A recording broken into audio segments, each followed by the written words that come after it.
Shalom, selamat pagi umat-umat Tuhan. Renungan pagi di tanggal 13 Januari 2026 berjudul Pekabaran yang kuat dalam kemasan biasa. Sebelumnya mari kita berdoa. Bapa di surga, di pagi yang baru ini kami datang dengan hati yang rindu akan hadirat-Mu. Bukalah pikiran dan perasaan kami agar mampu melihat pekerjaan-Mu sekalipun melalui hal-hal yang sederhana. Ajarlah kami peka mendengar suara-Mu dan rendah hati menerima cara-Mu bekerja dalam hidup kami.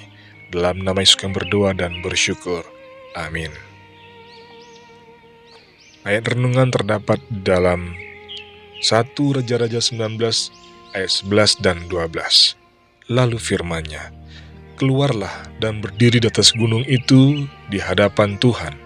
Maka Tuhan lalu, angin besar dan kuat yang membelah gunung-gunung dan memecahkan bukit-bukit batu, mendahului Tuhan. Tetapi tidak ada Tuhan dalam angin itu. Dan sesudah angin itu datanglah gempa, tetapi tidak ada Tuhan dalam gempa itu. Dan sesudah gempa itu datanglah api, tetapi tidak ada Tuhan dalam api itu. Dan sesudah api itu datanglah bunyi angin sepoi-sepoi basah. Seringkali Tuhan menggunakan hal-hal yang biasa dalam hidup kita. Dan itu baik karena kebanyakan kita adalah orang biasa. Begitu pula dengan William Miller. Pengalaman Timothy Cole, pendeta Jemaat Christian Connection di Lowell, Massachusetts, menggambarkan fakta itu. Setelah mendengar tentang keberhasilan Miller yang luar biasa sebagai seorang penginjil pada akhir tahun 1830-an, Cole mengundangnya untuk mengadakan serangkaian pertemuan di gerejanya. Dia pergi untuk menyambut penginjil yang sukses itu di stasiun kereta api, dengan harapan menemui seorang pria berpakaian modis yang penampilannya sesuai dengan reputasinya. Cole memperhatikan dengan seksama ketika para penumpang turun dari kereta, tetapi tidak melihat seorang pun yang sesuai dengan gambaran dalam pikirannya. Akhirnya seorang pria tua yang sederhana, dengan kaki gemetar karena tanda-tanda kelumpuhan, turun dari gerbong penumpang. Yang membuat Cole kecewa, orang tua itu ternyata adalah Miller. Pada saat itu dia segera menyesal telah mengundangnya. Seseorang dengan penampilan seperti Miller, dia menyimpulkan tidak mungkin memiliki banyak pengetahuan tentang Alkitab. Karena malu, Cole menuntun Miller masuk melalui pintu belakang gerejanya, dan setelah mengarahkannya ke mimbar, ia duduk di antara para jemaat. Miller merasa sedikit diperlakukan tidak baik, tetapi tetap melanjutkan menyampaikan pekabarannya. Ternyata jika Cole tidak terkesan dengan penampilan Miller, reaksi Cole terhadap khotbahnya justru sebaliknya. Setelah mendengarkan selama 15 menit, ia bangkit dari antara jemaat dan maju serta duduk di mimbar di belakang Miller. Miller berceramah setiap hari selama seminggu dan kembali lagi bulan berikutnya untuk seri kedua. Kebangkitan rohani itu sukses, bahkan Cole pun beralih mengikuti pandangan Miller.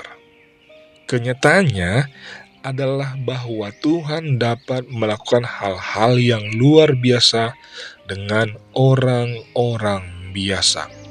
Jurnal Maine Wesleyan mencirikan Miller sebagai petani biasa, tetapi menyampaikan bahwa ia berhasil menarik perhatian pendengarannya selama 1,5 hingga 2 jam. Bukan orangnya tetapi pekabarannya. Pekabaran Miller tulus, logis, dan alkitabiah, dan ia juga menyelipkan humor ringan.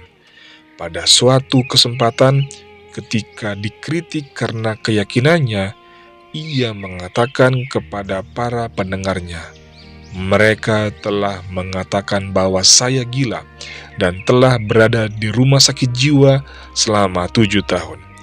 Jika mereka mengatakan bahwa dunia ini gila selama 57 tahun, saya akan mengaku bersalah atas tuduhan itu. Orang biasa dengan pekabaran yang berpengaruh, Tuhan menggunakan dia. Dia juga dapat menggunakan Anda jika Anda mengizinkannya.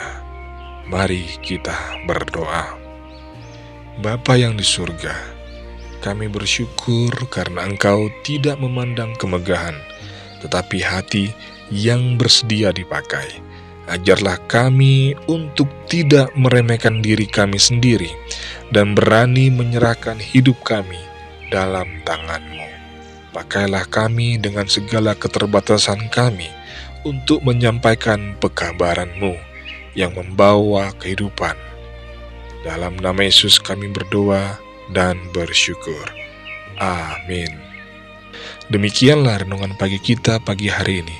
Semoga Tuhan memberkati umat-umatnya. Amin.